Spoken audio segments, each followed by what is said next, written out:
इस blue icon नाम का एक सरल ऐप जिसके नीचे टेक्नोसिस सर्विसेज लिखा है, इस ऐप को हम सभी को डाउनलोड करना होगा। यह ऐप हम डाउनलोड करेंगे।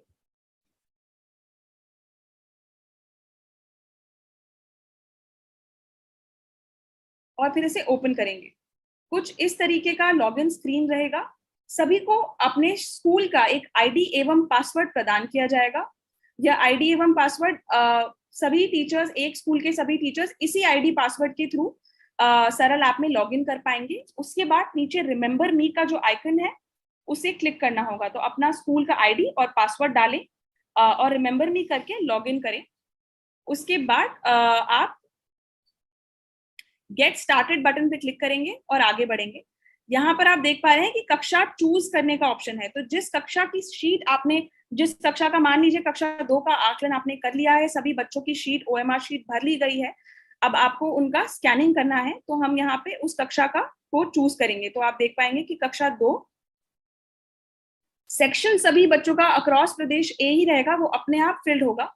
इस स्टेप के अंदर जो सब्जेक्ट है, इसके अंदर आपको जो भी प्रश्न का सेट था और आगे आकलन की तिथि लिखी होगी, उस सेट को चूज करना है और सबमिट बटन पे क्लिक करना है।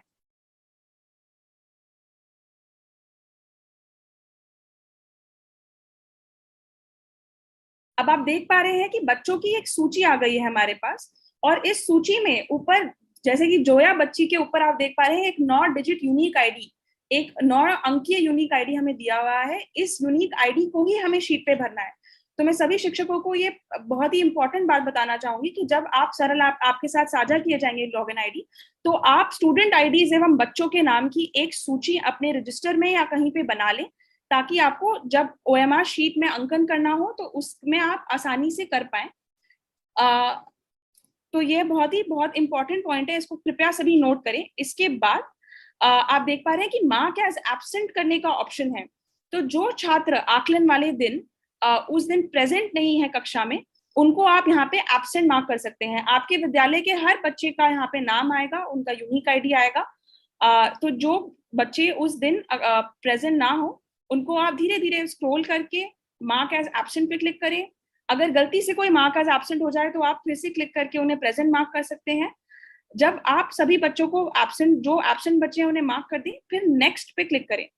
उसके बाद आप देखेंगे कि कुछ इस तरीके की स्क्रीन आएगी।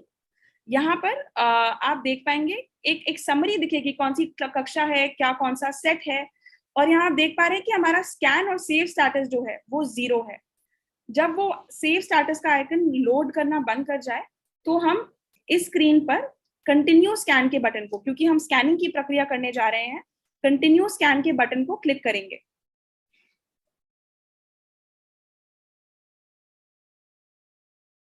इस बटन को क्लिक करने के बाद यहाँ आप देख पा रहे हैं डैशबोर्ड का ऑप्शन है, बैक का ऑप्शन है। यदि कोई गलती हो तो आप बैक भी जा सकते हैं। उसके बाद नीचे, सबसे नीचे स्क्रीन में एक बड़ा सा मोटा सा स्कैन का लाल रंग का बटन आप देख पा रहे होंगे।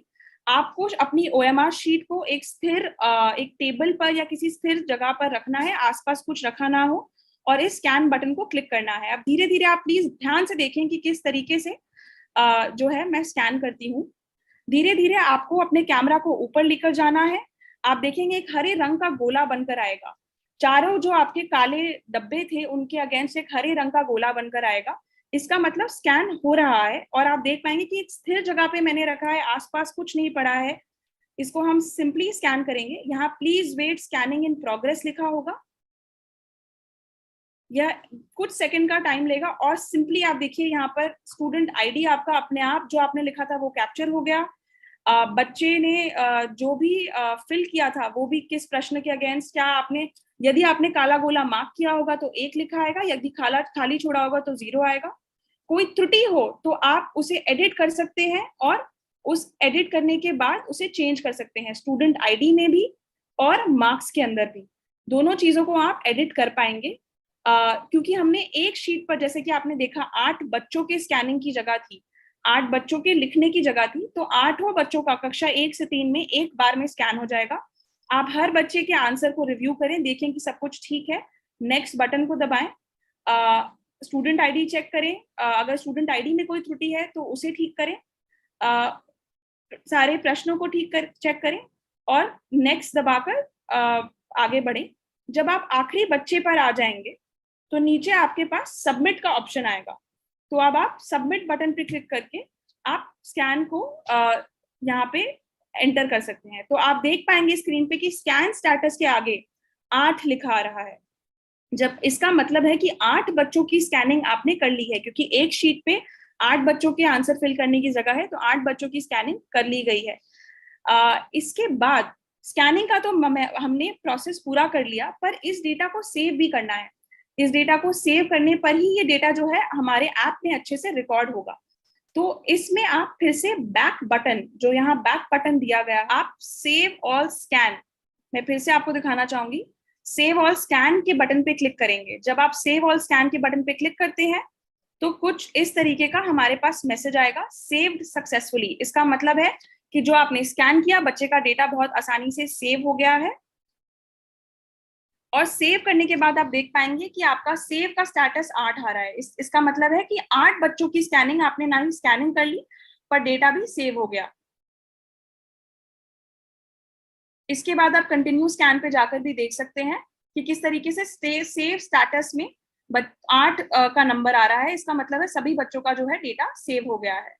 अब नीचे जो काला जो हमारा लाल बटन दिया गया है, इसके थ्रू आप मल्टीपल शीट को स्कैन कर सकते हैं। तो मेरा ये रिकमेंडेशन रहेगा कि हम 3-4 शीट को एक बार में स्कैन करें। एक शीट में 8 बच्चे हैं तो हम 4 शीट में कम से कम हम लगभग 36 बच्चों का स्कैन कर पाएंगे। और उसके बाद हम बैक जाकर सेव करते रहें। ऐसा ना करें कि हम बहुत सारे स्कैन कर रहे हैं और सेव नहीं कर रहे हैं डेटा, तो उसमें ये हो सकता है कि हमारा डेटा प्रॉपरली सेव ना हो पाए। तो 3-4 शीट स्कैन करें, उसके बाद बैक जाएं, सेव ऑल स्कैन करें, और उसके बाद फिर से आप कंटिन्यू स्कैन करके इस स्कैनिंग की प्रक्रिया को कंटिन्यूअसली कर सकते हैं। जब आप एक कक्षा का स्कैनिंग खत्म कर लें और अगर आपको आगे बढ़ के दूसरे कक्षा का स्कैन करना है, तो यहाँ जो डैशबोर्ड का बटन है, इस पे क्लिक किया जा सकता है। इस डैशबोर्ड के बटन पे क्लिक करने पर आप सिंपली जो है हमारे मेन स्क्रीन पर आ जाएंगे, जहां पे आप फिर से कक्षा को चूज कर सकते हैं। मान लीजिए आपने कक्षा 2 का स्कैन कर लिया, अब आप कक्षा 1, कक्षा 3, जो भी कक्षा का आपने आकलन किया है और ओएमआर शीट भरा है, उस कक्षा को आप स्कैन करने के लिए फिर से कक्षा पर चॉइस कर सकते हैं। तो यह हमारा